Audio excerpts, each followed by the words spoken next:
प्रस्तुत रखिछन्ति आध्यात्मिकतार पीठ श्री दधिबाबन भटली। आजिर एही सभा कार्य सभापतित्व करिया पई मु अनुरोध करिबि श्रीजुक्त श्री श्यामबंधु बेहेरा सार को एवं तांकर अनुमति क्रमे मु मातृवंदना करिया पई अनुरोध करिबि सुश्री शिल्पी बेहेरा जे कि +2 द्वितीय वर्ष गायसिलेट आदर्श विद्यालय रे अध्ययन करछन्ति। सुश्री शिल्पी बेहेरा। धन्यवाद।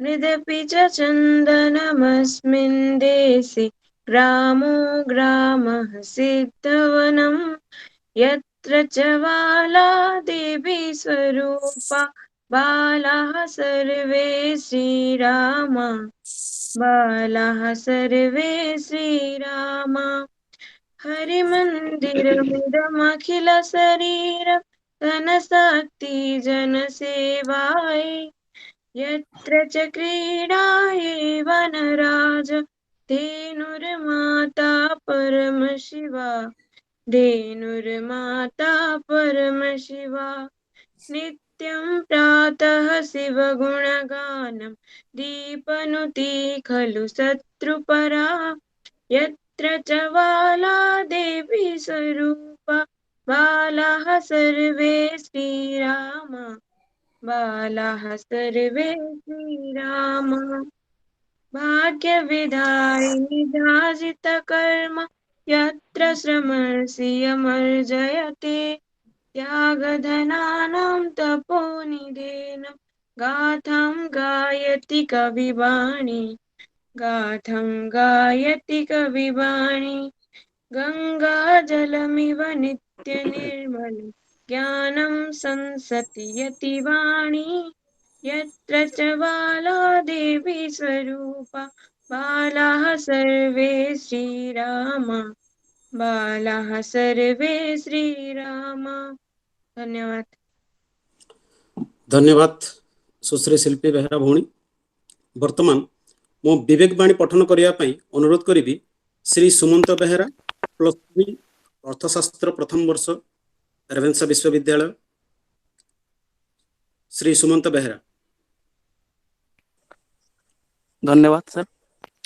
आज विवेकवाणी हेउछि जे आमे जहा हेबा को इच्छा करू ताहा हेबार शक्ति मध्य आमर अछि। आमर वर्तमान अवस्था जदि पूर्व कर्म द्वारा नियंत्रित होइथाय ताहा हेले एहा ही निश्चित सिद्धांत हेबो जे भविष्यत रे आमे जहा हेबा को इच्छा करू आमर वर्तमान कर्म द्वारा ताहा होई पारे। यह स्वामी विवेकानंद मर्मवाणी। धन्यवाद सर। धन्यवाद देवी सुमंत बेहेरा भाई को।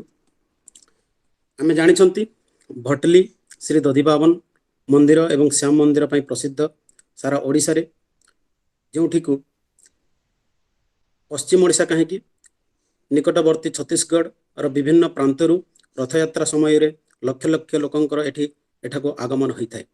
यह पुरी भली विभिन्न ऐतिहासिक तार परंपरा संस्कृति पई यह जनाशुना। कहीं कहीं यह को पश्चिम ओडिशार श्रीक्षेत्र बोली मध्य कही थांती। यही पश्चिम ओडिशार श्रीक्षेत्र बा आध्यात्मिक पीठ श्री दधिबाबन विषय रे आमे पुंखानुपुंख भाव में जानिबा पई आज आम पाखरे वक्ता भाव में आमे पाइछु श्री चूड़ामणि रथ सार को जे भटली दधिबाबन महाविद्यालय रे रीडर इन एजुकेशन भाव में कार्यरत अछंती। सार जड़े पश्चिम ओडिशा रे परिचित नाम। वर्तमान मो सभापति सार को अनुरोध करी से श्री चूड़ामणि रथ सार अतिथि परिचय प्रदान करबा हेबे। बेहेरा सार। धन्यवाद। स्वामी विवेकानंद युव संसदर सह आवाहक श्रीमान विश्वेश्वर महापात्र बाबू।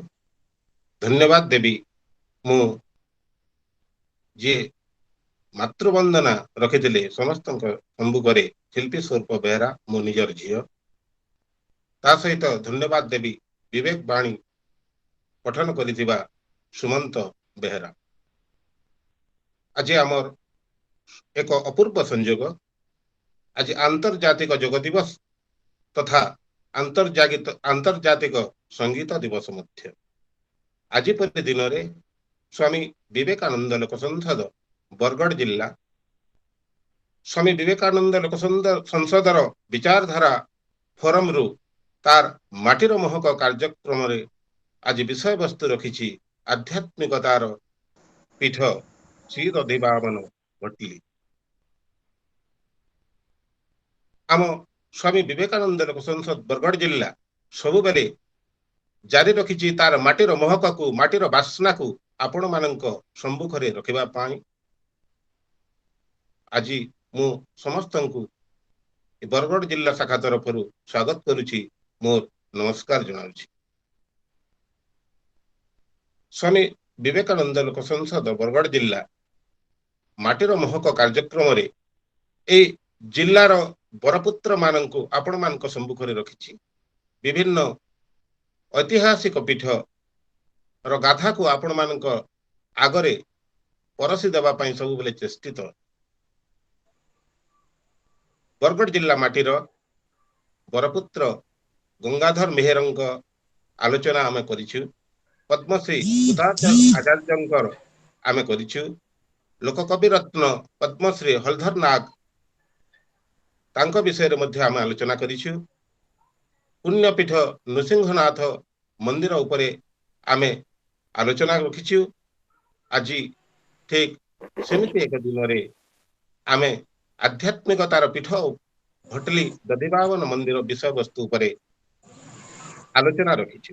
ସେଇ ଭକତ ବତ୍ସଳ ଭାବ ବିନୋଦିଆ ପ୍ରଭୁ ଜଗତର ନାଥ ଜଗନ୍ନାଥ ଯିଏକି ଭୂମିଠାରୁ ଭୂମା ପର୍ଯ୍ୟନ୍ତ ପରିବ୍ୟାପ୍ତ, ସେ ଆମ ବ୍ୟକ୍ତିଗତ ପରିଧିର କେନ୍ଦ୍ରବିନ୍ଦୁ ଏବଂ ସର୍ବୋପରି ବିଶ୍ୱ ପରିଧିର କେନ୍ଦ୍ରବିନ୍ଦୁ। ଧର୍ମ ସଂସ୍ଥାପନ ପାଇଁ ତାଙ୍କରି ଅନେକ ରୂପ, ଅନେକ ଅବତାର। ଆଧ୍ୟାତ୍ମିକ, ଆତ୍ମିକ, ଭୌତିକ, ଜାଗତିକ, ଅଧିଜାଗତିକ ଆଦି ସମସ୍ତ ପ୍ରସଙ୍ଗ ଯେଉଁ ମହାନ ଗୀତା ଗ୍ରନ୍ଥର ସାରମର୍ମ, ତାହା ଆମ ପ୍ରଭୁଙ୍କର ମୁଖ ନିଃସୃତ।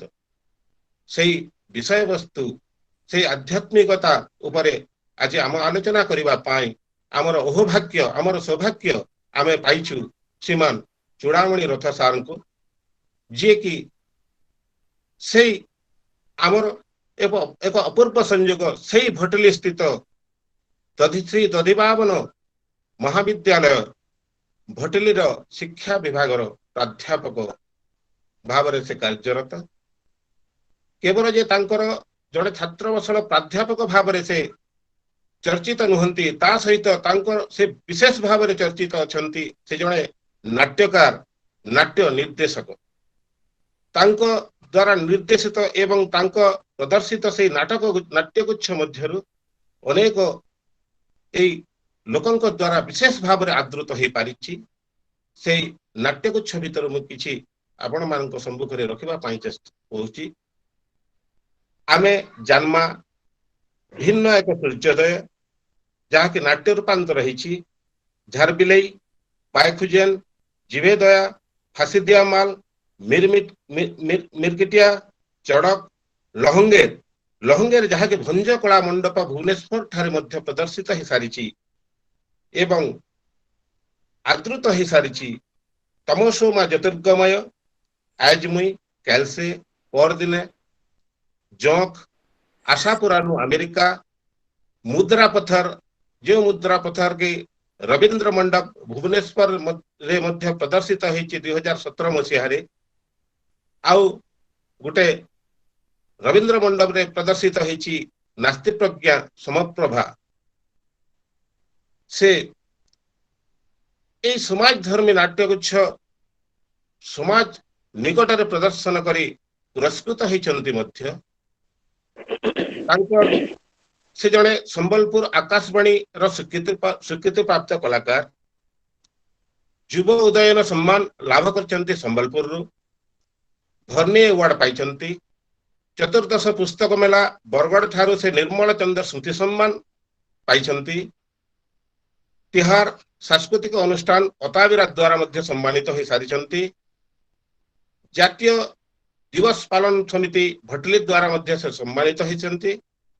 ପୋଷଣ ଟିଭି ଆୱାର୍ଡ 2002 ଏବଂ 2005ରେ मध्य से सम्मानित हो सारी एकाधार से जड़े छात्रवत्सल प्राध्यापक जड़े नाट्यकार नाट्य निर्देशक ता सहित से जड़े सफल चाषी मध्य से निज फार्म रे अति सुंदर भाव में चाष कार्य मध्य से आगे नहीं बासस्थान होउची से भटली निकटस्थ केसेपाली एवं तांको निज केसेपाली ग्राम रे मूनलाइट स्वेच्छासेवी संगठन करी से सेथिरे सफलता मध्य लाभ कर सारी आज सेमिति एक ज्ञानी गुणी व्यक्ति को आमे मुख्य वक्ता भाव में पाइछु एटा निश्चित भाव में आमर सौभाग्य स्वामी विवेकानंद लोक संसद बरगढ़ जिला तरफ मु सार को अभिनंदन ज्ञापन करुछि से भावग्राही श्री दधिवामन भटली मंदिर विषय रे सार को ठारू सुनिबा पाई एवं से ठाकुरंकर सान्निध्य लाभ करिबा पाई एवं आमे समस्ते निजकु से आध्यात्मिक परिवेश भितरे अजय देवा पाई आसंतु सार को मुखरु आमे सुनिबा श्रीमान चूड़ामणि रथ सार आपण वक्तव्य रखिए। श्री जगन्नाथाय नमः। श्री दधिवामनाय नमः। कस्तूरी तिलकं ललाटपटले वक्षस्थले कौस्तुभं नासाग्रे गजमुक्तिकं करतले वेणुकरे कंकणं सर्वांगे हरिश्चंदनं सुललितं कंठे मुक्तावली गोपश्री परिवेष्टितं विजयते श्री गोपाल चूड़ामणि। जगन्नाथ स्वामी को नमस्कार करुछि। श्रीमान दधिवामन को मोर भक्तिपूत प्रणाम जनाउछि। आजिकार ही बरगढ़ विवेकानंद लोक संसद तरफ आयोजित यही सायंकालीन आध्यात्मिक सभार सभापति श्रीजुक्त बेहेरा महोदय, संयोजक महापात्र महोदय एवं जे वर्तमान विवेकानंदंकर विवेक वाणी देले एवं आज जो छोट भौणी बेहेरा भौणी तांकर सुललित कंठरू एक भक्ति रसामृत गीतटीए बोलिले। मु समस्त को एठी आज आध्यात्मिक कार्यक्रम रे योगदान करिथिबा समस्त ज्ञानी गुणी सुधीजन को कोटि कोटि नमन करने सहित जो विवेकानंद लोक संसद द्वारा आयोजित होथिबा ए प्रकार कार्यक्रम माटीर महक माटीर बासना को चहटाइबा पई जो प्रयास चली से समस्त को मु अंतरर शुभेच्छा जनाउछि। मु आपण मान को नहीं जीवी वर्तमान आध्यात्मिक पीठ दधिवामनंकर मंदिर को मोर चिंता चेतना जहाँ कहूची आपण माने अल्पे बहुते निश्चित भावे दधिवामनंक संपर्क रे अवगत थिबे। बरगढ़ सदर महकुमारू उत्तर दिग को आपण माने मात्र 17 किलोमीटर गले सेठी दधिवामनंकर पीठ पड़े। दधिवामनंकर पीठर टिकी आग को मात्र 1 किलोमीटर गले हेटी रथदाण्ड रही। प्रभु दधिवामनंकर बड़दाण्ड रही। आपण बड़दाण्ड रे छिड़ा होए सीधा सड़क जदि देखिबे 12 पहाड़ डेब्रीगढ़ आपण को जल जल होई देखा जिवो। जो डेब्रीगढ़ रे कि लखनपुर जमींदार कमल सिंह दाऊ, खरसल जमींदार दयाल सिंह सिरदार, वीर सुरेंद्र साय सेमाने इंग्रेज विरुद्ध रे लड़ाई करबा पाई तांकर युद्धर परिकल्पना करुतिले। सेही वीर माटी होउची एई भटली। मु एइथि पाई कहली खाली आध्यात्मिक पीठ नुहे भटली, ये होउची ऐतिहासिक पीठ। जो जगार कि कमल सिंह दाओ खरसल जमींदार को 1858 मसीह सेंट्रल जेल संबलपुर रे फांसी खुंटरे झुलई दिया जाइथिला। सेति पई एई अंचल होउची ऐतिहासिक वीर माटी मध्य। आपण मान को मु वर्तमान खाली सूचना देली ऐतिहासिक वीर माटी कथा, किंतु मु आध्यात्मिक पीठ उपरे श्रीमान दधी बाबन संपर्क रे आलोचना करी। आपण माने जेते बेले बरगढ़ रु बस रे बा बाइक रे आसीबे, प्रथमे पड़िबो बाम पार्श्व रे चक्र तीर्थ, चक्र पुष्करिणी, जहा को कि संबलपुरी भाषा रे एठी चकबंद बोली कहा जाइछि। सेही चक्र तीर्थ रे ही प्रभु श्री दधी बाबन आविर्भूत होइथिले। ब्रह्मा विष्णु महेश्वरंकर तेज नहीं, किंतु से आविर्भूत हेबा आविर्भाव हेबा भितरे एक गुड़ रहस्य रही। केमिति सी आविर्भाव हेले तार ऐतिहासिक किंवदंती को आमे जीवा। कर्णाटोत्कल वर्गेश्वर विरादि वीरवर राजा थांती मुकुंद देव उत्कलर। सही समय रे संबलपुर चौहान वंशर राजा थिले बलियार सिंह। यही समय रे परमानंद साहू चषा भाई भट्टलीर बासिंदा। सीए दान धर्म पूजा पाठ विष्णु सेवा साधु संत सेवा गुणी ज्ञानी लोकों को सेवा करिबा इत्यादि तांकर काम थिला। सबु बेले सी धर्म कार्य रे नियोजित करिथिले एवं साधु संत वैष्णव मानंकु सीए सेवा करुथिले। सदा बेले अन्न भोजन देउथिले बोली तांकु सदा बरती साहू बोली कहा जाए। सदा बरती साहू सदा व्रत काम करुथिले, साधु संतंकर सेवा करुथिले। दान अन्न भोजन ये सब देवारे से व्यस्त थिले। सेथिपाई सी भक्त परमानंद हो गले। से सदा बरत वर्तमान मध्य यही भटली अंचल रे गोटे कोहबद रही सदा वर्तिया साहू बोली कहा जाए। यह कुलिता संप्रदायर लोक।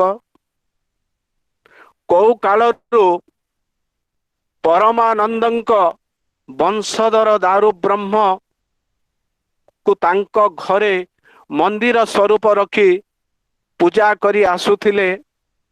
निज वासस्थान रे पूजा करुथिले एवं सार्वजनीन दर्शन मध्य थिला। लोके दर्शन करुथिले, पूजा पाठ रे निज को नियोजित करुथिले। जो परमानंद कथा कहूची तांकर पुत्र बधू थिले कमला। परमानंद जेति की भक्त थिले ताठारु द्विगुण भक्ति परायणा थिले पुत्र बधू कमला परमानंदंकर बधू। एणु भगवान ही जुटेई देइथिले जने भल ससुर एवं भल बधू को। କମଳା ମଧ୍ୟ ସେଇ ସାଧୁ ସନ୍ଥ ସେବା କରିବାରେ ବ୍ୟସ୍ତ। ଦିନକର ଘଟଣା।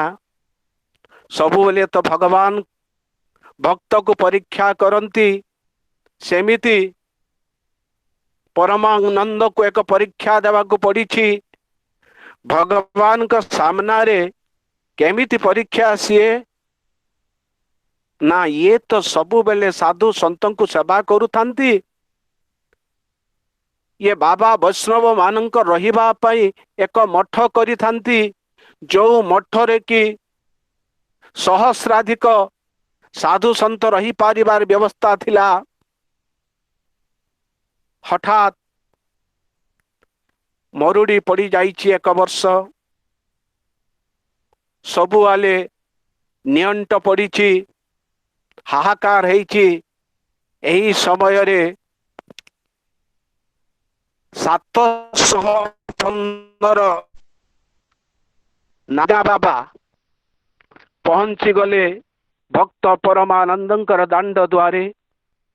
ସମସ୍ତେ କହୁଥାନ୍ତି ଭିକ୍ଷାମ୍ ଦେହି ଅନ୍ନମ୍ ଦେହି। ଏହି କଥା ଶୁଣି ଭିତରେ ଥିବା ଭକ୍ତ ପରମାନନ୍ଦଙ୍କର ଛାତି ହଲିଗଲା।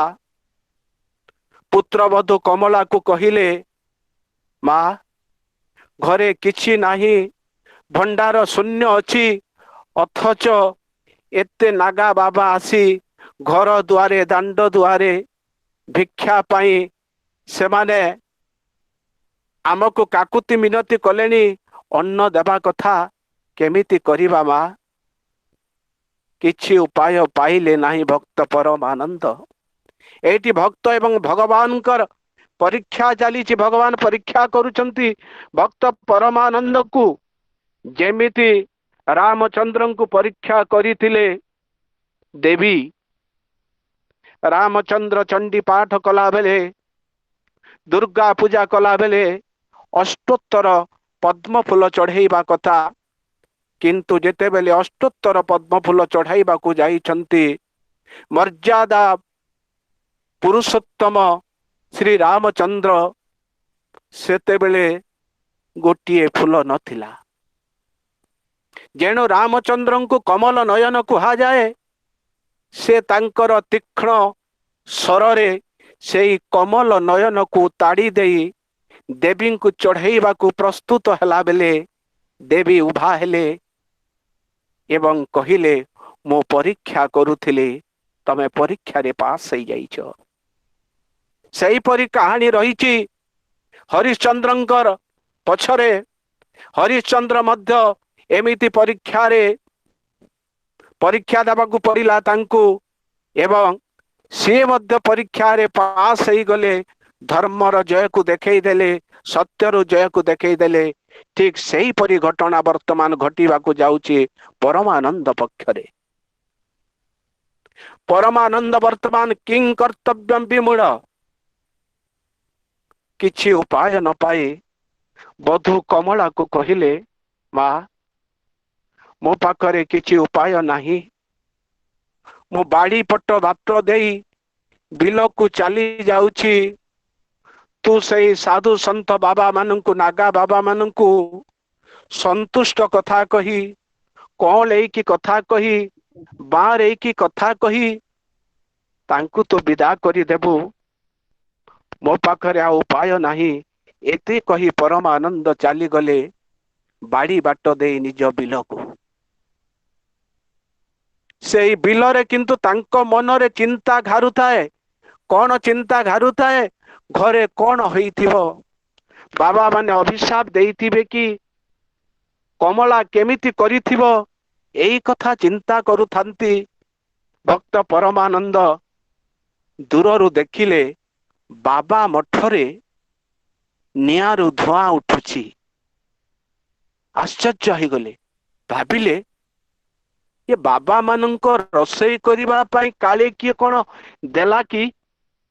ତର ତର ହୋଇ ଘରକୁ ଚାଲି ଆସିଲେ। ଦାଣ୍ଡ ଦୁଆରୁ ମା ମା ମା ବୋଲି କମଳାଙ୍କୁ ଡାକ ଛାଡ଼ିଲେ। କମଳାଙ୍କୁ କହିଲେ, ମା, କଣ କୋଉଠୁ ଯୋଗାଡ଼ ହେଲା କି? ସେଇ ମଠରେ ତ ରୋଷେଇ ଚାଲିଛି। କମଳା କହିଲେ, ବାପା ତମେ ପରା ଏଇନେ ଆସିଲ, ମତେ କହିଲ ଯେ ମୁଁ ସେଇ କଥା ଭୁଲି ଯାଇଥିଲି ଲୋ ବୋଉ।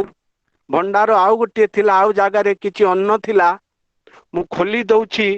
ତମେ ଖୋଲିଦେଲ, ତମେ ସେଠୁ ବାହାର କରିଦେଲ ସବୁ ଜିନିଷ, ଏତେ ସମ୍ଭାର, ରୋଷେଇର ସମ୍ଭାର ବାହାର କରିଦେଲ ଏବଂ ତମେ ଦେଇଦେଲ। ପୁଣି ତୁମେ କହୁଛ କୋଉଠୁ ପାଇଲୁ?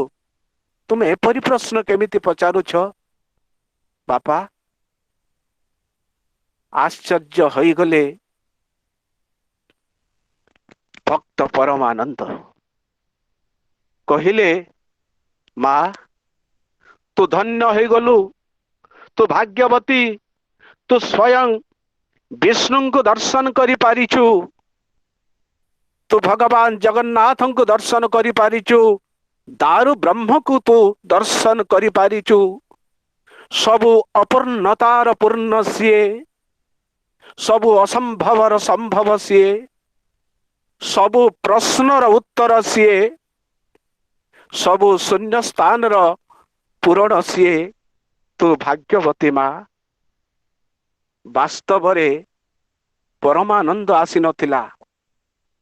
ପରମାନନ୍ଦ ଆସିନଥିଲେ, ସ୍ୱୟଂ ଜଗନ୍ନାଥ ଆସି ସେଇ ସମ୍ଭାର ଯୋଗାଡ଼ କରିଦେଇଥିଲେ, ରୋଷେଇ ହେଇଥିଲା। ଏଉ ଯୋଉ ସେବା କଥା ମୁଁ କହିଲି, ଏଇ ସେବା ପରମ୍ପରା, ସାଧୁ ସନ୍ତକୁ ସେବା କରିବାର ପରମ୍ପରା ଏଇ ଆଧ୍ୟାତ୍ମିକ ପୀଠ ଭଟଲିରେ ବର୍ତ୍ତମାନ ମଧ୍ୟ ଅଛି। କେମିତି? ଏଠି ଦେଖିବେ ପ୍ରତ୍ୟେକ ମାସରେ ଅଷ୍ଟୋତ୍ତର ବ୍ରାହ୍ମଣ ଭୋଜନ ଦିଆଯାଏ, ଦାନ ଦକ୍ଷିଣା ଦିଆଯାଏ, ଗୋ ବ୍ରାହ୍ମଣର ସେବା କରାଯାଏ। ବ୍ରାହ୍ମଣ ମାନଙ୍କର ପାଦ ଧୌତ କରି ସେମାନେ ଖାଉଥିବା ଅନ୍ନର ଉଚ୍ଛିଷ୍ଟକୁ ନେଇ ଏ ଅଞ୍ଚଳ ଭାଗ୍ୟ ମଣେ, ଏ ଅଞ୍ଚଳ ବାସୀ ସେମାନଙ୍କର ଉଚ୍ଛିଷ୍ଟକୁ ଖାଆନ୍ତି, ସେମାନଙ୍କର ପାଦ ଧୌତ ପାଣିକୁ ନିଜ ମୁହଁରେ ପକାନ୍ତି। ଏଇ ପରମ୍ପରା ବର୍ତ୍ତମାନ ମଧ୍ୟ ଅଛି। ଏଇ ଲୋକଙ୍କୁ ବ୍ରାହ୍ମଣ ଭୋଜନ ଦେବା ପାଇଁ ଏଠି ନାମ ପଞ୍ଜୀକରଣ କରିବାକୁ ପଡିଥାଏ। ଏଠି ପରମାନନ୍ଦ ପାସ୍ ହେଇଗଲେ, କିନ୍ତୁ ଆଉ ଗୋଟିଏ ଘଟଣା ଘଟିଗଲା, ଅଘଟଣ ଘଟିଗଲା। ମୁଁ ତାକୁ ଅଘଟଣ ବୋଲି କହିବିନି, ଆଉ ଟିକେ କଥା ରଖିବି ତା ଉପରେ।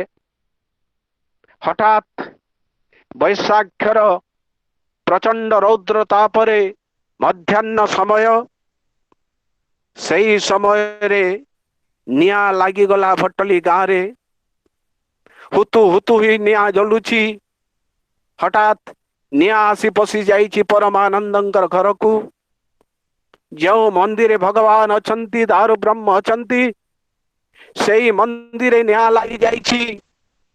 ତ୍ରାହି ତ୍ରାହି ତ୍ରାହି ବୋଲି ଶବ୍ଦ ଶୁଣା ଯାଉଛି। ଦେଖିଲେ କମଳା, ଦାରୁ ବ୍ରହ୍ମ ତ୍ରାହି ତ୍ରାହି ଡାକୁଛନ୍ତି। ଏତେ ବଡ଼ ନିଆଁରେ ମଧ୍ୟାହ୍ନ ସମୟରେ କେହି ସେଇ ନିଆଁ ଭିତରକୁ ଯିବାକୁ ସାହସ କଲେ ନାହିଁ। କିନ୍ତୁ ପୁତ୍ରବଧୂ କମଳା କାନି ପଣତକୁ ଭିଡ଼ି ହେଇ ଦେଇ ଚାଲିଗଲା ମନ୍ଦିର ଭିତରକୁ। କୋଲାଗ୍ରତ କରି ଧରିଦେଲା ସେଇ ଦାରୁ ବ୍ରହ୍ମକୁ। ସେଇଠି ଆତ୍ମା ଏବଂ ପରମାତ୍ମାର ମିଳନ ଘଟିଗଲା। ସବୁ ଜିନିଷ ନିମିଷକ ଶେଷ ହେଇଗଲା। ଦି ଜଣ ମିଶି, କମଳା ଏବଂ ଦାରୁ ବ୍ରହ୍ମ ମିଶି ଏକାକାର ହେଇଗଲେ, ମୁଠାଏ ଖାର ହୋଇଗଲେ। ଆତ୍ମା ଓ ପରମାତ୍ମାର ମିଳନ ହେତୁ ପାଉଁଶ ଛଡା କମଳାର ହାଡ଼ ଖଣ୍ଡେ ମଧ୍ୟ ମିଳିଲା ନାହିଁ। ହତବାକ୍ ହେଇଗଲେ ପରମାନନ୍ଦ। ଏ ଘଟଣା ତାଙ୍କୁ ଦାରୁଣ ଦୁଃଖ ଦେଲା। କିନ୍ତୁ ସମସ୍ତଙ୍କ ପାଇଁ ମୁଁ ଗୋଟିଏ ବାର୍ତ୍ତା ଦେବି ଯେ ବର୍ତ୍ତମାନ ପାଇଁ ଯେଉଁ ଜିନିଷ ଆମକୁ ନକାରାତ୍ମକ ଜଣାଯାଏ, ପର ମୁହୂର୍ତ୍ତରେ ସିଏ ସକାରାତ୍ମକ ହୋଇଥାଏ, ଏହା ନିଶ୍ଚୟ। ତାର ଏକ ଚାକ୍ଷୁଷ ପ୍ରମାଣ ରହିଛି ଏଠି। ସେଇଠି ଏହାକୁ ଅଘଟଣ ବୋଲି ବିଚାର କରୁଥିଲେ ପରମାନନ୍ଦ। ରାତ୍ରିରେ ସ୍ୱପ୍ନାଦେଶ ହେଲା। କିଛି ଦିନ ପରେ, ପରମାନନ୍ଦ ତୁ ଭାଙ୍ଗି ପଡ଼ିଛୁ। ଆରେ ମୁଁ ଚକ୍ର ତୀର୍ଥରେ ଉଭା ହେଇଛି, ଚକ୍ର ପୁଷ୍କରିଣୀରେ ଉଭା ହେଇଛି। ମୁଁ ବ୍ରହ୍ମା ବିଷ୍ଣୁ ମହେଶ୍ୱରଙ୍କର ତେଜକୁ ନେଇ କମଳା ସହିତ ମୁଁ ସେଇ ଚକ୍ର ତୀର୍ଥରେ ଅଛି। ତୁ ମୋତେ ପାଛୋଟି ନେଇଯା, ମୋର ପ୍ରତିଷ୍ଠା କରି ମୋର ପୂଜାର୍ଚ୍ଚନା କର, ସେବା କରିବାରେ ଲାଗିପଡ଼। ଦୌଡ଼ିଲା ପରମାନନ୍ଦ, ଭକ୍ତ ପରମାନନ୍ଦ। କେତେ ଆବିଲତା ଥିଲା ତାର, କେତେ ଆବେଗ ଥିଲା ତାର। ସତକୁ ସତ ଦେଖିଲା ବେଲେ ସେଇଠି ଏକ କମନୀୟ ମୂର୍ତ୍ତି ରହିଛି। ସେଇଠୁ ବ୍ରହ୍ମା ବିଷ୍ଣୁ ମହେଶ୍ୱରଙ୍କର ତେଜକୁ ନେଇ ଜନ୍ମ ହେଇଛି ସେଇ ମୂର୍ତ୍ତି, କମନୀୟ ମୂର୍ତ୍ତି, ବାମନ ମୂର୍ତ୍ତି। ତାକୁ କୋଳାଗ୍ରତ କରି ଧରିଦେଲା। ଏଇ ପଡ଼ିଗଲା। ଆଣିଲେ ସେଇ ପ୍ରଭୁଙ୍କୁ ଆଣି ଆସିଲେ। ସେଇଠି ସ୍ୱପ୍ନାଦେଶ ଥିଲା, ମୁଁ ବର୍ତ୍ତମାନ ଜଗନ୍ନାଥ ରୂପୀ ନୁହେଁ, ମୁଁ ବାମନ ରୂପୀ ବାଳକୃଷ୍ଣ ହିସାବରେ, ବାଳ ଗୋପାଳ ହିସାବରେ ଜନ୍ମ ନେଇଛି। ଏଣୁ ସେଇଠି ସମସ୍ତଙ୍କ ମୁହଁରେ ଏକ ସ୍ୱରରେ ଉଚ୍ଚାରଣ ହେଲା, ଜୟ ଦଧିବାବନ ସ୍ୱାମୀ, ଦଧିବାବନ ସ୍ୱାମୀ ନୟନ ପଥଗାମୀ ଭବ ତୁମେ। ସେଇଠୁ ଦଧିବାବନ ସ୍ୱାମୀକୁ ଅଣାଗଲା ଏବଂ ପୁଣି ତାଙ୍କର ଘରରେ ଦ୍ୱିତୀୟ ମନ୍ଦିର ହିସାବରେ ତୋଳା ଯାଇ ରଖାଗଲା, ପୂଜାର୍ଚ୍ଚନା କରାଗଲା। ଇଏ 1712 ମସିହାରୁ ଚାଲିଛି। ଦାରୁ ବ୍ରହ୍ମର ପୂଜାର୍ଚ୍ଚନା କରାହଉଥିଲା। ଏଇଠି ମୁଁ କଥା ରଖିବି ଯେ ଯେମିତି ନୀଳମାଧବରୁ ପୁରୀ ଶଙ୍ଖ କ୍ଷେତ୍ରରେ ଜଗନ୍ନାଥ ହେଲେ, ଏଠୁ ଜଗନ୍ନାଥରୁ ଶ୍ରୀ ଦଧିବାବନ। ସେଇ ଦଧିବାବନ ବର୍ତ୍ତମାନ ପୂଜା ପାଉଛନ୍ତି ଭଟଲି ଦଧିବାବନର ଆଧ୍ୟାତ୍ମିକ ପୀଠରେ। ରତ୍ନ ସିଂହାସନରେ ଦକ୍ଷିଣ ପାର୍ଶ୍ୱରେ ରହିଛନ୍ତି କମଳା। ସେ ଘରେ ପ୍ରଥମେ ପୂଜା କଲେ, କିନ୍ତୁ ପରେ ମନ୍ଦିର ତୋଳିବା ପାଇଁ ବିଚାର କରାଗଲା। ଏକ ବର୍ଣ୍ଣାଢ୍ୟ ମନ୍ଦିର ତିଆରି କରିବା ପାଇଁ ଗଦାଧର ଗୌନ୍ତିଆ ଅଣ୍ଟା ଭିଡ଼ିଲେ, ଆରମ୍ଭ କଲେ କାର୍ଯ୍ୟ। କିନ୍ତୁ ତାକୁ ସମାପନ କଲେ ତରାକନାର ଗୌନ୍ତିଆ ଶ୍ୟାମ ସୁନ୍ଦର ମିଶ୍ର ଏବଂ 1912 ମସିହାରେ ପ୍ରତିଷ୍ଠା ହେଲା।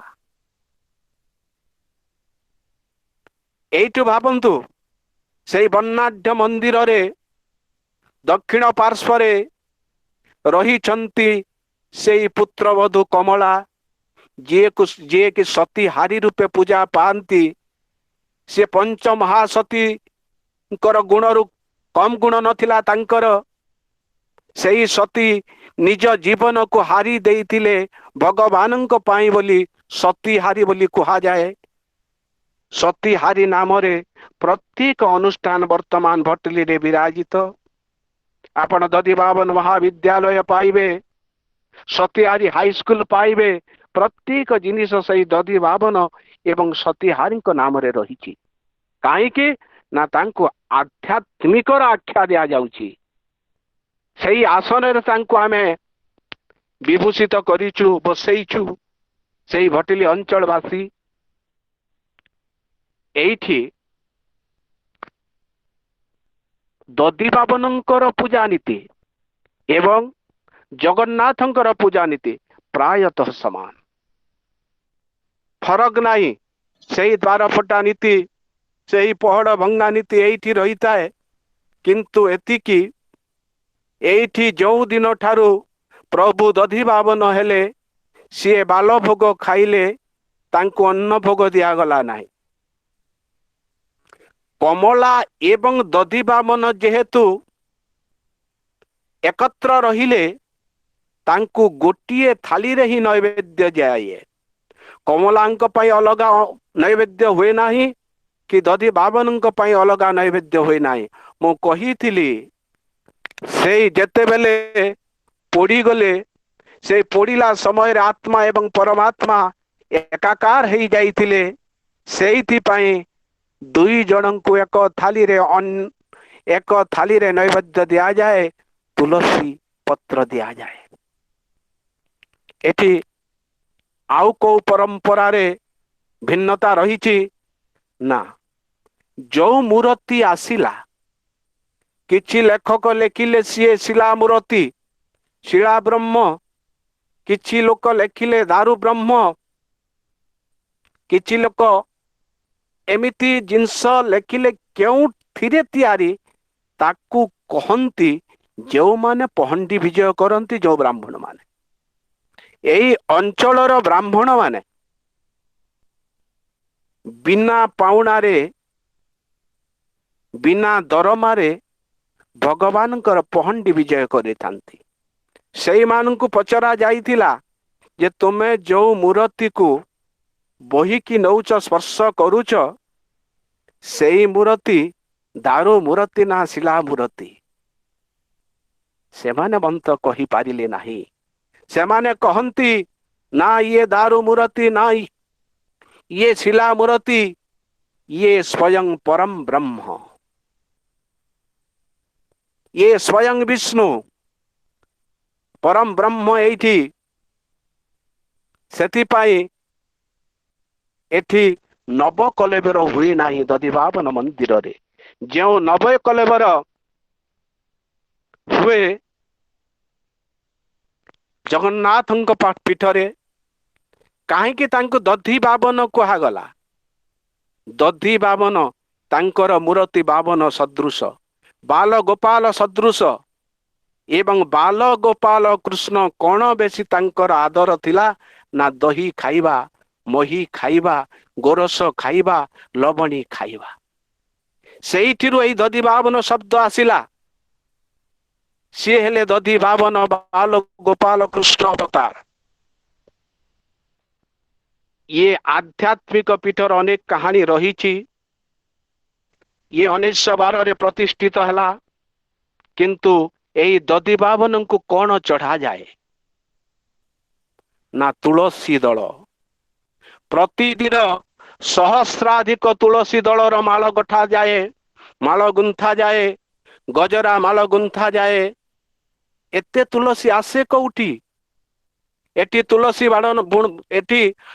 ବଣ ନାହିଁ, ପୁଷ୍ପ ଉଦ୍ୟାନ ନାହିଁ, ଅଥଚ ଏତେ ତୁଳସୀ ଆସେ କୋଉଠି?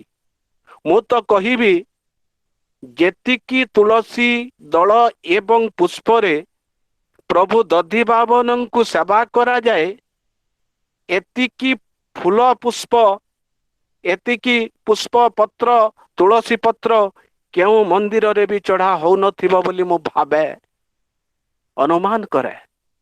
ତାହେଲେ ଏତେ ତୁଳସୀ ପତ୍ର ଆସେ କେଉଁଠି? 2007 ମସିହାରେ ବରଗଡ଼ ଲୋକ ମହୋତ୍ସବ ପାଇଁ ମତେ ଦଧିବାବନଙ୍କ ଉପରେ ଏକ ଆର୍ଟିକଲ ଲେଖିବା ପାଇଁ ଯେତେବେଳେ କୁହାଗଲା, ମୁଁ ସେତେବେଳେ ଖୋଜିଲି ଯେ ଏଇ ତୁଳସୀ ପତ୍ରର ମାଳ ଗୁନ୍ଥୁଛି କିଏ? ଜାଣିଲି ଦୂର ମାଷ୍ଟରାଣୀ ଏହାକୁ ଗୁନ୍ଥୁଛନ୍ତି। ମୁଁ ତାଙ୍କ ପାଖକୁ ଗଲି ଇଣ୍ଟରଭ୍ୟୁ ନେବା ପାଇଁ। ସିଏ ସକାଳ ପ୍ରାୟ 7ଟା ସମୟ। ମୁଁ ଗଲା ବେଳକୁ ଡାକ ଛାଡ଼ିଲି, ବଡ଼ମା ବଡ଼ମା ବୋଲି ଡାକ ଦେଲି। ଘର ଭିତରୁ ଗୋରା ତକ୍ ତକ୍ ଚେହେରା, ଲୁଚା କୁଚା ଶରୀର, ବୟସ ପାଖାପାଖି 74 ହେବ, ବାହାରିଲେ। ହାତରେ କପଡ଼ା ଖଣ୍ଡିଏ ଧରିଥାନ୍ତି।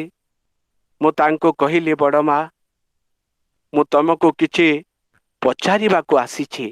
ସିଏ କହିଲେ, ବାବୁ, ବର୍ତ୍ତମାନ ମୁଁ ମୋର ବାଳ ଗୋପାଳକୁ ପୂଜା କରୁଛି, ତାଙ୍କର ସେବା କରୁଛି। ତାଙ୍କୁ ନ ଖୁଆଇବା ପର୍ଯ୍ୟନ୍ତ ମୁଁ ତୋ ସହିତ କଥା ହେଇପାରିବି ନାହିଁ। ଘଣ୍ଟାଏ କାଳ ଲାଗିବ। ତୁ ଯଦି କହିବୁ, ତୁ ଯଦି ଅପେକ୍ଷା କରିବୁ, ତାହେଲେ ମୁଁ ତୋ ସହିତ କଥା ହେବି। ମୁଁ ରହିଲି। ଘଣ୍ଟାଏ କାଳ ଅପେକ୍ଷା କଲି। ଆସିଲି। ଆସିଲେ। ତାପରେ ଦୂର ମାଷ୍ଟରାଣୀ କହିଲେ, ମୁଁ ତାଙ୍କୁ ପଚାରିଲି ଯେ ତମେ ଏତେ ତୁଳସୀ ପତ୍ର ତୁଳସୀ ମାଳ ପାଉଛ କୋଉଠୁ? ସିଏ କହିଲେ, ଭଟଲି ଅଞ୍ଚଳର ସବୁ ଲୋକ ଜାଣିଛନ୍ତି ଯେ ଦୂର ମାଷ୍ଟରାଣୀ ତୁଳସୀ ମାଳ ଗୁନ୍ଥନ୍ତି, ଏଣୁ ସମସ୍ତଙ୍କ ଘରୁ ମୋ ଘରକୁ ତୁଳସୀ ପତ୍ର ଆସେ ଏବଂ ମୁଁ ତୁଳସୀ ମାଳ ଗୁନ୍ଥିଥାଏ। ଯେ ଆପଣ ଦଧିବାବନଙ୍କର ସେବା କାହିଁକି ଏତେ କରୁଛନ୍ତି? ଅତି ସୁନ୍ଦର ଶବ୍ଦଟି ସେ କହିଥିଲେ। ସିଏ ଶିକ୍ଷୟିତ୍ରୀ ଥିଲେ। ସିଏ କହିଲେ ଯେ ମୁଁ ଯେତେବେଳେ ବାହା ହେଲି, ଚତୁର୍ଥୀ ରାତିରେ ହିଁ ମୋର ବାହାଘର ଛିଣ୍ଡିଗଲା, ମୁଁ ପତିଛଡ଼ା ହେଇଗଲି। ସେଇ ଦିନଠୁ ମୋ ଜୀବନକୁ ମୁଁ ପ୍ରଭୁ ଦଧିବାବନକୁ ସମର୍ପଣ କରିଦେଲି। ନା ମୁଁ ମା ଘର ରହିପାରିଲି, ନା ମୁଁ ଶାଶୁ ଘର ରହିପାରିଲି। ସେଥିପାଇଁ ଦଧିବାବନଙ୍କ ଶରଣ ନେଲି। ସେଇ ତୁଳସୀ ପତ୍ର ମୁଁ ଗୁନ୍ଥୁଥିବି। ମୁଁ ଶିକ୍ଷୟିତ୍ରୀରୁ ପେନସନ ନେଇଛି, ହେଲେ ଏଇ ତୁଳସୀ ମାଳ ଗୁନ୍ଥିବାରୁ କେବେ ପେନସନ ନେବି ନାହିଁ।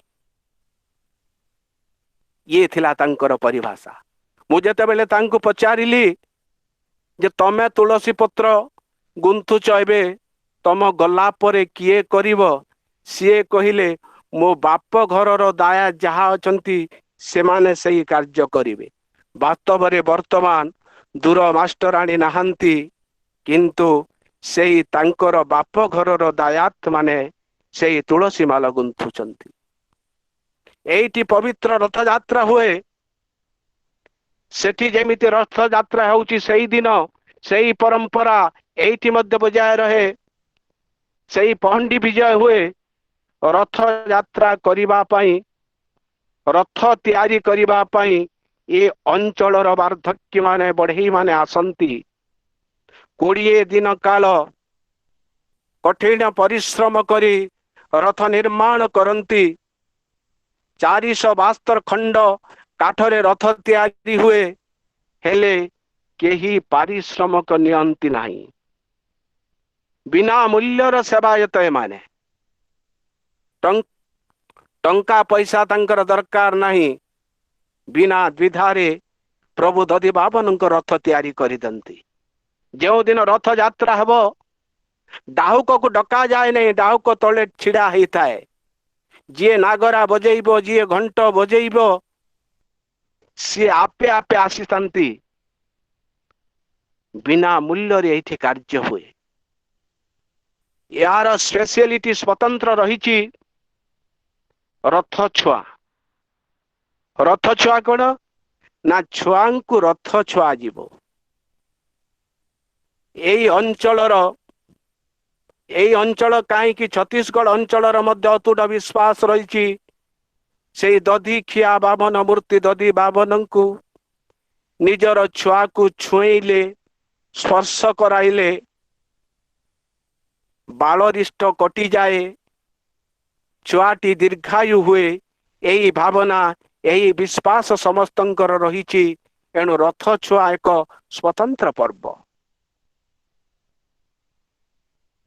ବାଲଗୋପାଳଙ୍କୁ କୋଲାଗ୍ରତ କଲେ ଛୋଟ ଛୁଆ ମାନଙ୍କର ସବୁ ପ୍ରକାର ମଙ୍ଗଳ ହେବ, ଏଇ ଚିନ୍ତା ରହିଛି। ଏଇଠି ଗୋଟିଏ ମଜା କଥା ରହିଛି।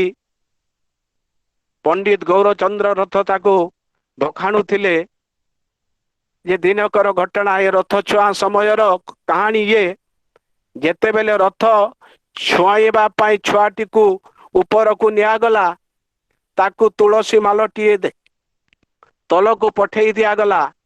ତା ବାପ ଭାରି ଖପା ହେଲା। ଆରେ ମୁଁ ରଥ ଛୁଆଇ ଆସିଥିଲି, ତୁମେ ମୋ ଛୁଆକୁ ରଥ ଛୁଆଇଲ ନାହିଁ। ସେଇଠି ଉତ୍ତର ରଖାଯାଇଥିଲା ଯେ ରଥ ହେଉଛି ଏକ ଜଡ଼ ଶରୀର, ଯେଉଁ ରଥକୁ ପ୍ରତିଷ୍ଠା କରାଯାଏ ଏବଂ ସେଇ ରଥ ପ୍ରତିଷ୍ଠା ହେଲେ ସେଇ ରଥରେ ଯେତେବେଳେ ଭଗବାନ ବିରାଜମାନ କରନ୍ତି, ରଥାରୂଢ ହୁଅନ୍ତି, ତାହେଲେ ସେଇ ଜଡ଼ ଶରୀର ପୂର୍ଣ୍ଣ ଜୀବନ ପାଇଯାଏ। ଯେମିତିକି ଶରୀର ଏକ ଜଡ଼ ପଦାର୍ଥ, शरीर भितर आत्मा वास कले ये शरीर जेमिति चलचंचल होई उठे सेमिति रथारूढ़ हेले भगवान सारा रथ ही पवित्र हो जाए तलु ऊपर पर्यंत। एणु रथर जे कौनसी जगह को छुईले सी रथ चुहा सेतेबेले से बापर आखि छल छल हो जाइथिला। ये रथ छुआ पर्व एठी दशमी दिन पोड़ पिठा करा जाए। पोड़ पिठा एकाथर के एमिति एक कढ़ई अच्छी 90 किलोग्राम अटार ये पोड़ पिठा बाहर तापाई एक काठ पातिया रही विराट काय काठ पातिया से फेंटा फिंटी हेब भाविले आश्चर्य लगुच सब कथा एवं सेई पिठा को पोड़ा जाए शालपत्र दियाजिबो ता उपरे शालपत्र दे अंगार दियाजिबो नियार अंगार एई शालपत्र पानी बुड़ी भुए बोली जड़े महिला थिले सी प्रतिदिन दौले मु से 2007 मसीह पाखक जाइली तांको मध्य पचारिली जे बा तमे तो ये शालपत्र दौच तमर बयस केते से कहले मोर बयस वर्तमान 55 तमे गला परे शालपत्र किए देव मु आसिला बेले मो सासु दौतिले सासु देवा कार्य मु कली मो परे मो बहु करिवो। देखंतु ये आत्मिक परंपरा एक आध्यात्मिक परंपरा से पोड़ पिठा तैयारी हेबो जेते बेले गंभीर विजय हुए प्रभु दधि बाबनकर लक्ष्मी अभिमान करिथांती से अभिमानिनी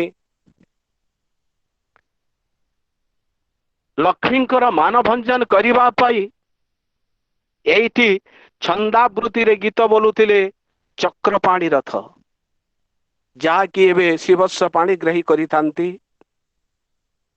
से चक्रपाणी रथंकर से गीत शीतरे थरी लाणी आम्भ अष्ट बारे कबाट फिट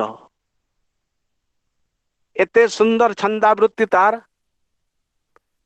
सेते बेले हुलहुली रे गर्जी उठे चलचंचल हो उठे मंदिर परिसर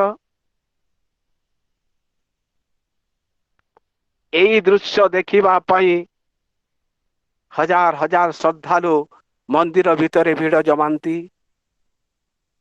आज नाहंती सही चक्रपाणी रथ जीए यही पोड़ पिठा तैयारी करुतिले टुंगी वंशज से टुंगी शतपथी मध्य वर्तमान नाहंती दूर मास्टराणी नाहंती जीए शालपत्र दौथिले पानी बुड़ी भुए सी मध्य नाहंती दधि बामनम अछंती आध्यात्मिकतार भाव रहीची संस्कृति रहीची परंपरा रहीची ए जिनिस आज मु काहे की कहली सेई गाथा सारा उत्कल माटी जानिबा कथा बोली मु एई कथा को आज उद्धार कली एठी।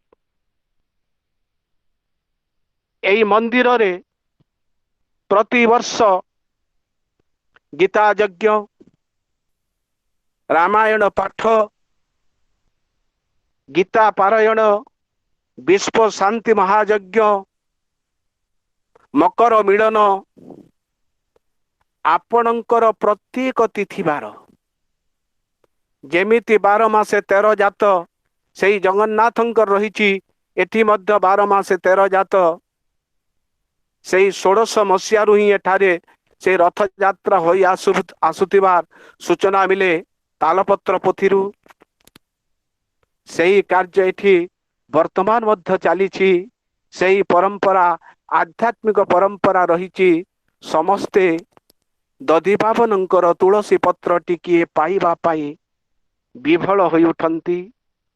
वास्तव में दधि बाबनकर रूप को देखिले सही कमनीय मूर्ति को देखिले भक्त रो भावावेग बढ़ी जाए। ଖାଲି ଏଇଠି ଦଧି ବାବନ ନୁହେଁ, ଆଉ ଟିକେ ମୁଁ ନଇଛି ଏଇ ଆଦ୍ୟ ଅବସ୍ଥାରେ ଶ୍ରୀକୃଷ୍ଣଙ୍କୁ ଏଇଠି ପୂଜା କରାଗଲା। ଆଉ ଗୋଟିଏ ମନ୍ଦିର ରହିଛି ଏଇ ଭଟଲି ମାଟିରେ ଆଧ୍ୟାତ୍ମିକ ପୀଠରେ। କଣ ସିଏ? ନା ଶ୍ୟାମ ବିହାରୀ ମନ୍ଦିର, ଶ୍ୟାମଜୀ ମନ୍ଦିର। ସେଇ ଶ୍ୟାମଜୀ ମନ୍ଦିରରେ ପୂଜା ପାଆନ୍ତି ବେଲାଲ ସେନଙ୍କର କଟା ମୁଣ୍ଡ, ଯିଏକି ଶ୍ୟାମ ବିହାରୀ ରୂପରେ ଏଇଠି ପୂଜା ପାଆନ୍ତି। କହିବାର ତାତ୍ପର୍ଯ୍ୟ, କୃଷ୍ଣଙ୍କର ଆଦ୍ୟାବସ୍ଥାର ରୂପ ଦଧିବାବନଙ୍କ ରୂପ ଏବଂ କୃଷ୍ଣଙ୍କର ଉତ୍ତରାବସ୍ଥାର ରୂପ ଶ୍ୟାମ ବିହାରୀ ରୂପ। ଆଦ୍ୟାବସ୍ଥା ଏବଂ ଉତ୍ତରାବସ୍ଥା ଦୁଇଟି ସମୟର ରୂପ ଏହି ଭଟଲି ଆଧ୍ୟାତ୍ମିକ ପୀଠରେ ଅବସ୍ଥିତ ଅଛନ୍ତି। ଓଡ଼ିଶାର ଶ୍ରୀକ୍ଷେତ୍ର ଶଙ୍ଖକ୍ଷେତ୍ର ଜଗନ୍ନାଥ ଭୂଇଁ, ମୋ ଦଧି ତଟେ ରହିଲେ ଜଗନ୍ନାଥ। ଏଠି ପଶ୍ଚିମ ଉତ୍କଳର ଦଧିବାବନ ସ୍ୱାମୀ, ପଶ୍ଚିମ ଉତ୍କଳର ଶ୍ରୀକ୍ଷେତ୍ର ବୋଲି ଏହାକୁ ସବୁ ଦୃଷ୍ଟିକୋଣରୁ କୁହାଯାଉଛି। ସେମିତି ରାଜସ୍ଥାନର ଖାଟୁରେ ରହିଲେ ଶ୍ୟାମ ବିହାରୀ ପ୍ରଥମ, ଏଠି ଭଟଲିରେ ସେଇ ଶ୍ୟାମ ବିହାରୀ ଦ୍ୱିତୀୟ। ଓଡ଼ିଶାର ଏଣୁ ବାସ୍ତବରେ ଦେଖିବାକୁ ଗଲେ ଭଟଲି ହେଉଛି ଏକ ଆଧ୍ୟାତ୍ମିକର ପୀଠ। ସମସ୍ତଙ୍କ ଭିତରେ ଭକ୍ତି ଭାବନା ରହିଛି, ସମସ୍ତଙ୍କ ଭିତରେ ଆଧ୍ୟାତ୍ମିକର ଭାବ ରହିଛି। କେବେ ବି ଏ ଅଞ୍ଚଳର ଲୋକ ଗର୍ବ କରିବାର ମୁଁ ଦେଖି ନାହିଁ। ତାର ଭାଷା, ତାର ପରିଭାଷା, ତାର ପିନ୍ଧୁଥିବା ବସ୍ତ୍ରରେ ଶାଳୀନତା ରହିଥାଏ ବୋଲି ମୁଁ ଅନୁମାନ କରେ। ଏହି ଦଧିବାବନ ପୀଠରେ ମୁଁ ଜନ୍ମ ହେଇଥିବାରୁ ନିଜକୁ ଅତି ଖୁସି ମନେ କରୁଛି।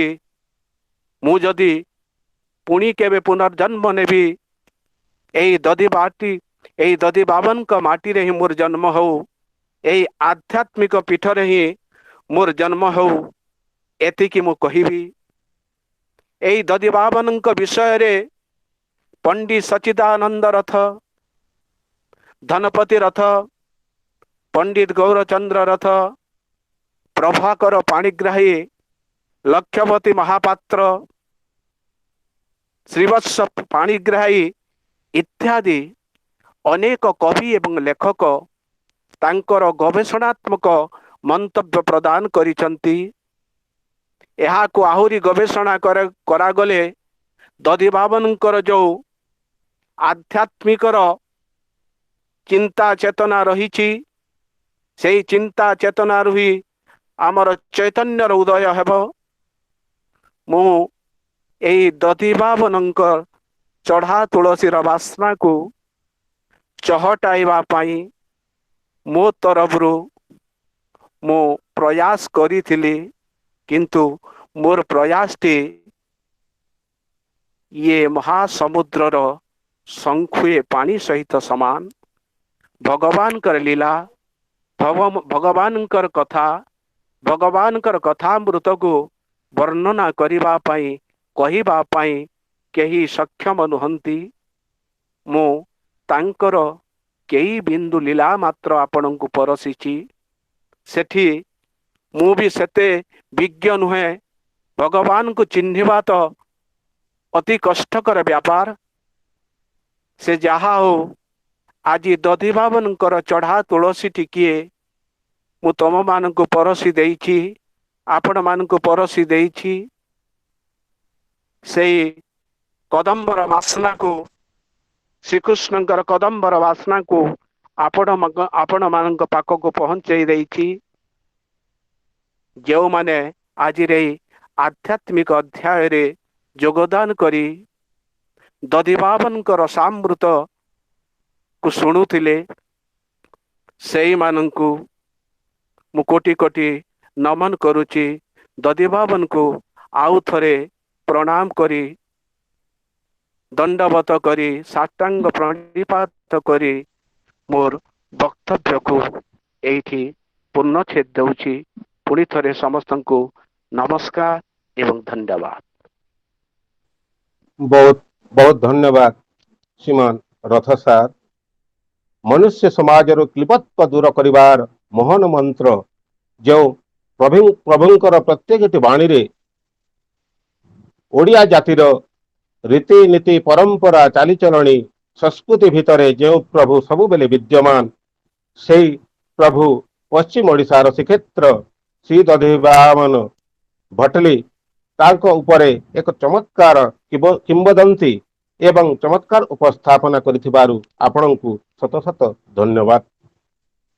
तेबे अन्यान्य जिल्लारू जोड़ी होइथिबा आजिर एई कार्यक्रम रे किछि प्रश्न रहिछि।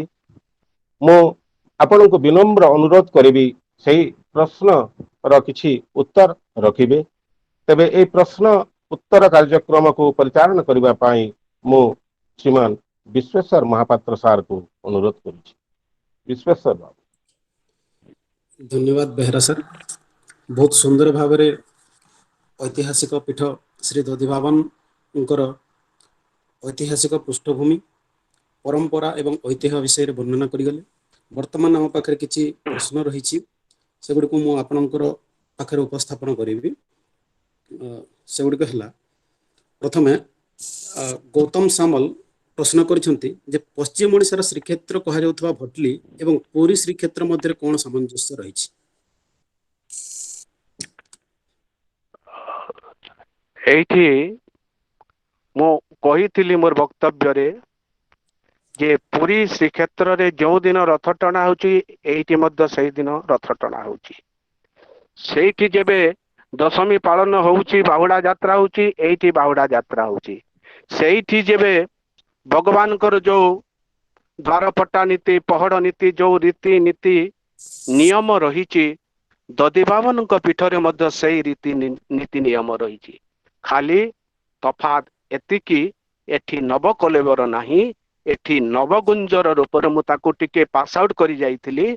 एठी खाली नवगुंजर देवता रूप रे तांकू पूजा करा जाय। प्रत्येक जिनिस एठी रही थिबारु यहाकू पश्चिमोत्कलर श्रीक्षेत्र बोली कहा जाए। कारण सेठी समुद्र रही एठी पूर्व यार पश्चिम तटरे ग्रीसुल नदी रही। से मंदिरर कार्यक्रम मंदिरर रीतिनीति दधिवामनकर पूजा पाठ प्रायतः समान। सेतिपई यहाकू पश्चिमोत्कलर श्रीक्षेत्र बोली लोके अभिमत दियंती। धन्यवाद सर। हमर द्वितीय प्रश्न रही सीमांचल मिश्र सर पचारि is there any resemblance between the नीतिकांति of Jagannath Puri with Dadhivaman at Bhatli as there is one Savitri temple at Savitri Srikshetra is there any such thing at Bhatli. हाँ आपण सही सती सावित्री कथा आसुची एटी देखंतु। एटी सीधा सड़क कमला थिले सती एवं कमलांकर आत्मा परमात्मा मिलन कथा मु कही। कमला को सीधा धरी तांकर दक्षिण पार्श्व पूजा पाउछंती। सी मध्य सही सती सही सावित्री सती जेमिति सी मध्य एटी सती कमला। एणु कमला मध्य दधिवामन रत्न सिंहासन दक्षिण पार्श्व पूजा पाउछंती। तांको पे अलगा मंदिर नाही एका नैवेद्य एटी प्रदान करा जाउची। गोटिए थाली रे तांकू नैवेद्य प्रदान करी तुलसी दिया जाउची। सी कमला सावित्री सदृश। धन्यवाद सर। आउ एक प्रश्न पचारि मधुसूदन प्रधान सर से पचारुछंती रथ यात्रा समय रे डाहुक मानक द्वारा कहा जाउथवा विभिन्न वाक्य गुड़िक यथार्थता कौन। भल प्रश्नटीए। ये वर्तमान एटी डाहुक माने कह बोलुथिबा जो बोल गुड़िक वर्तमान बंद हो जाइछि। सेटा वर्तमान जुग पाई वर्तमान संस्कृति पाई वर्तमान रो समय पाई जुगोपयोगी नुहे। एणु जो जिनिस ଯୁଗୋପଯୋଗୀ ନୁହେଁ, ସମୟ ଅନୁଯାୟୀ ନୁହେଁ, ତାକୁ ବନ୍ଦ କରି ଦିଆଯାଇଛି। ଡାହୁକ ମାନେ ଯୋଉ ଭାଷା ପରିଭାଷା କରୁଥିଲେ, ସେଇ ପରିଭାଷା କାହିଁକି କରୁଥିଲେ ତାର ଆପଣ କହିବି, ପ୍ରତ୍ୟେକ ମନ୍ଦିରରେ ଦେଖିବେ ଆପଣ ନଗ୍ନ ମୂର୍ତ୍ତି ମାନେ ରହିଥାଏ ଅନେକ ମନ୍ଦିରରେ। ଏଣୁ ସେଇ ନଗ୍ନ ମୂର୍ତ୍ତିର ଅପଭ୍ରଂଶରେ ଡାହୁକ ମାନେ ମଧ୍ୟ ସେ ବିରଳ ଭାଷା, ଯୋଉ ମୁଁ କହିବି ସେଇ ପରିଭାଷାଟା ଠିକ ନୁହଁ। ରଥ ଟାଣିଲା ବେଳେ ଏକ ସାଂସ୍କୃତିକ ଆଧ୍ୟାତ୍ମିକ ଭଗବାନଙ୍କୁ ନେଇ ଯାଉଥିବା, ଚଳନ୍ତି ବିଷ୍ଣୁକୁ ଆମେ ନେଇ ଯାଉଥିବା ଏବଂ ସେଇଠି ଏପରି ପରିଭାଷା କରିବା ମୋ ମତରେ, ମୋରି ବ୍ୟକ୍ତିଗତ ମତ, କିନ୍ତୁ ତାହା ଡାହୁକ ମାନଙ୍କର ଭଟଲିରେ ନାହିଁ। ସେ ପ୍ରକାର ଭାଷା ବନ୍ଦ ହେଇଯାଇଛି। ଧନ୍ୟବାଦ ସାର୍। ଆଉ ଦୁଇଟା ପ୍ରଶ୍ନ ଥିଲା ସଦା ଭାଇଙ୍କ ଠାରୁ ଏବଂ ଦେବାଶିଷ ମହାପାତ୍ର ଯିଏ ପଚାରିଛନ୍ତି, କିନ୍ତୁ ସାର୍ ସେଇଟା ନିଜର ଉପସ୍ଥାପନା ସମୟରେ ତାର ଉତ୍ତର ରଖି ସାରିଛନ୍ତି। ତେଣୁ ବର୍ତ୍ତମାନ ଆମେ ପ୍ରଶ୍ନୋତ୍ତର କାର୍ଯ୍ୟକ୍ରମକୁ ଏଇଠି ରଖିବା ଏବଂ ବର୍ତ୍ତମାନ ମୁଁ ସଭାପତି ମହୋଦୟଙ୍କୁ ଅନୁରୋଧ କରିବି ଯେ ବେହେରା ସାର୍ ନିଜର ଅନ୍ତିମ ଟିପ୍ପଣୀ ରଖିବେ। ବହୁତ ବହୁତ ଧନ୍ୟବାଦ ଶ୍ରୀମାନ ରଥ ସାର୍। ଆଜି ଆମେ ଆପଣଙ୍କର ସାନ୍ନିଧ୍ୟ ଲାଭ କରିଛୁ। ଆପଣଙ୍କ ଠାରୁ ଅନେକ ଚମତ୍କାର ତଥ୍ୟ ଆମେ ପାଇପାରିଛୁ। ପଶ୍ଚିମ ଓଡ଼ିଶାର ଶ୍ରୀକ୍ଷେତ୍ର ଭଟଲି ସ୍ଥିତ ଶ୍ରୀ ଦଧିବାମନ ମନ୍ଦିର ବିଷୟରେ। ତେଣୁ ଆପଣଙ୍କୁ ଅଶେଷ ଅଶେଷ ଧନ୍ୟବାଦ। ପୁଣି ଥରେ ଆମେ କେବେ ଆପଣଙ୍କର ସେହି ଅମୃତ ବାଣୀ ଶୁଣିବାର ସୌଭାଗ୍ୟ ଲାଭ କରିବାର ଇଚ୍ଛା ରଖିବୁ।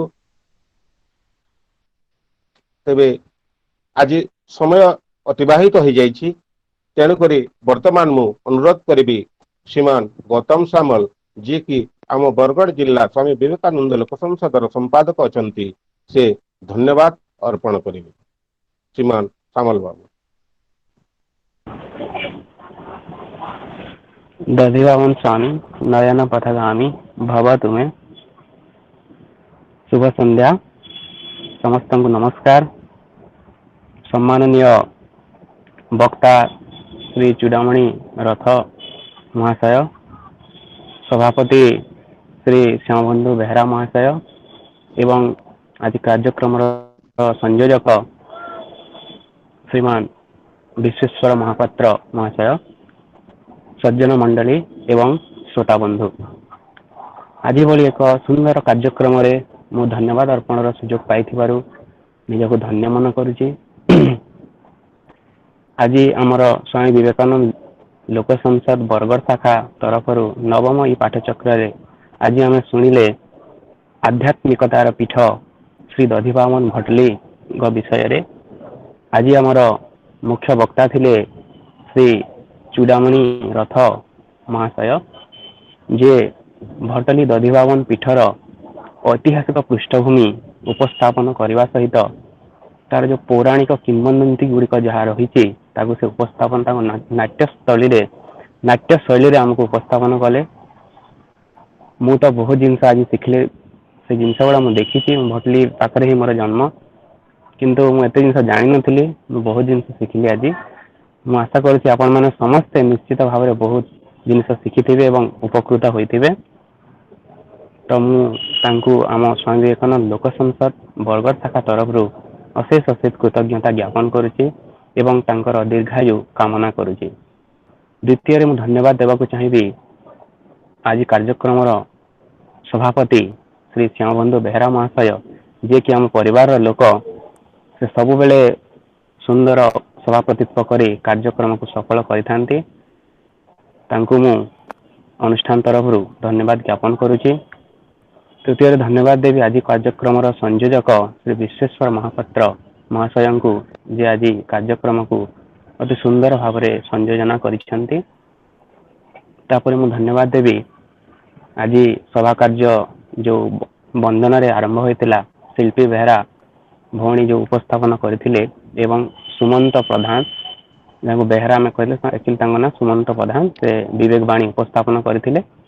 ତାଙ୍କୁ ବି ଧନ୍ୟବାଦ ଜ୍ଞାପନ କରୁଛି ଏବଂ ଆମର ସ୍ୱାମୀ ବିବେକାନନ୍ଦ ଲୋକ ସଂସଦ ବରଗଡ଼ ଶାଖାର ସମସ୍ତ କାର୍ଯ୍ୟକର୍ତ୍ତାଙ୍କୁ ମୁଁ ଧନ୍ୟବାଦ ଜ୍ଞାପନ କରୁଛି, ଯେ ସବୁବେଳେ ତାଙ୍କର ସହଯୋଗ ଜ୍ଞାପନ କରିଥାନ୍ତି, ପ୍ରଦାନ କରିଥାନ୍ତି ଏବଂ କାର୍ଯ୍ୟକ୍ରମକୁ ସଫଳ କରିଥାନ୍ତି।